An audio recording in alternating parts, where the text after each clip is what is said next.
is that we are disallowing our party, they are disallowing our party, which is the Indian National Congress, which gave them the ticket to fight their respective elections. You cannot just disregard your original parent party.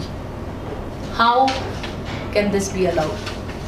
That's the first question that we are asking the Honorable Speaker to consider.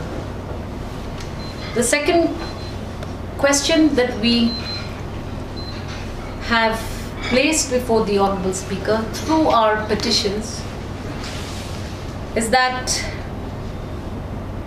verification of this so-called alliance, a so-called merger, can also be permitted, because there are many aspects of the 10th schedule which need to be taken into consideration before this merger is actually permitted. For example, we fail to see the presence of the Trinamool Congress, whether they call themselves the All India Trinamool Congress or simply the Trinamool Congress, in operation in the state of Meghalaya. We don't know who their president is, we don't know who their members are, we don't know where their office is, we don't know whether they have an address. If any communication is to be given to this group, where do we give? So as a party and under the guidance of very able legal team, we have filed these petitions individually to each individual MLA. Because we don't know where they are, where is their office. If I have to send a letter tomorrow, I don't even know the address, don't even know who the president is. So these petitions are filed individually to every defecting MLA. The other thing is, we feel that where was there an opportunity, or where was there this opportunity? It could be both ways. Between us and these MLAs, did they resign from our party? Have they given us their resignation letters? Have they placed on record any point of contention? Was there any anger? Was there any feeling of having not heard? Is there any written agenda that they hold that makes them want to take this extreme step of walking behind our backs and betraying us? This is something that we are taking note of.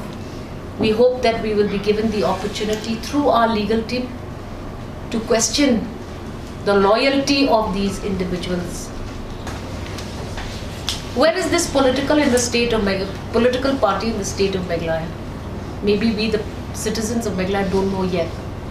But the merger seems to appear as if there have been efforts being put in by this party for these people to call it a merger.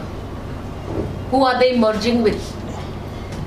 In the Legislative Assembly, there seems to be no merger. Please go back to the history of Meghalaya.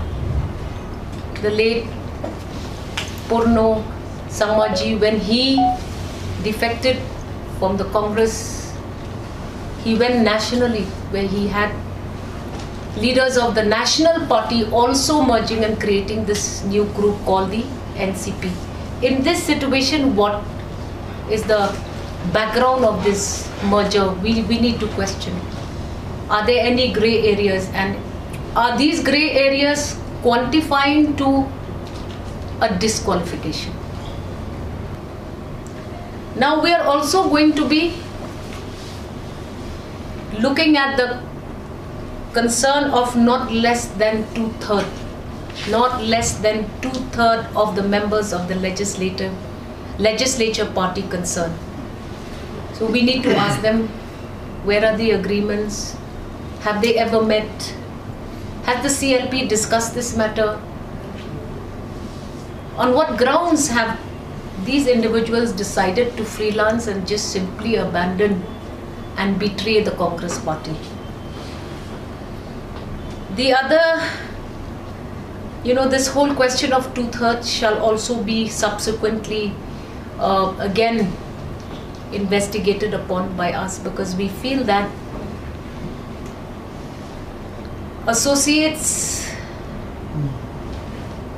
we don't know whether associates can be, whether they are legal, whether there were resignation letters. We don't know what documents have been submitted to the office of the Honorable Speaker.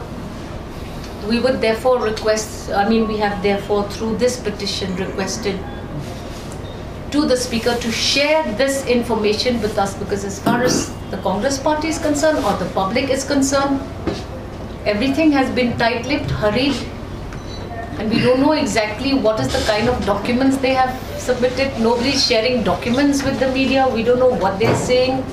What were the grounds for this so-called merger? So we feel that a merger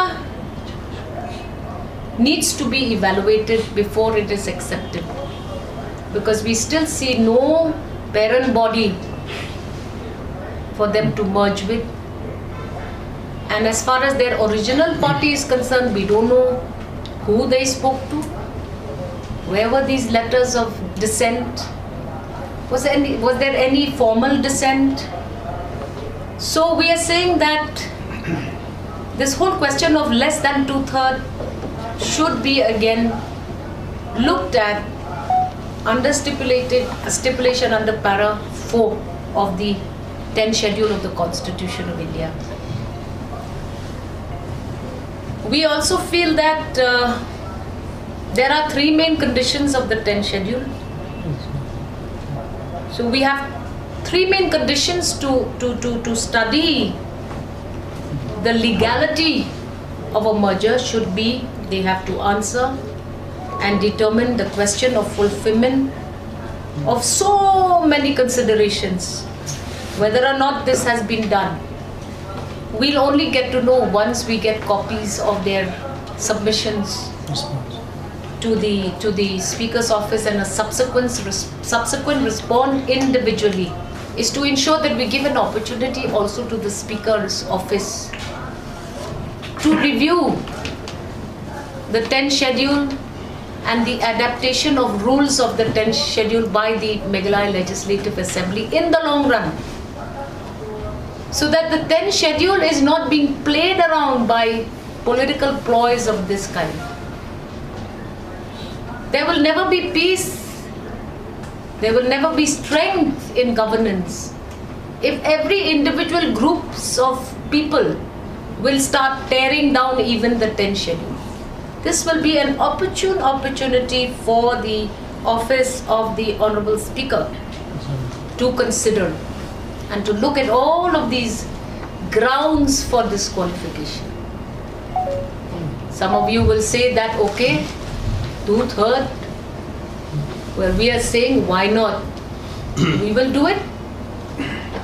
We have to hold and demand account from these individuals who feel that they will just walk in, walk out as they wish and disrupt the politics of our beautiful state.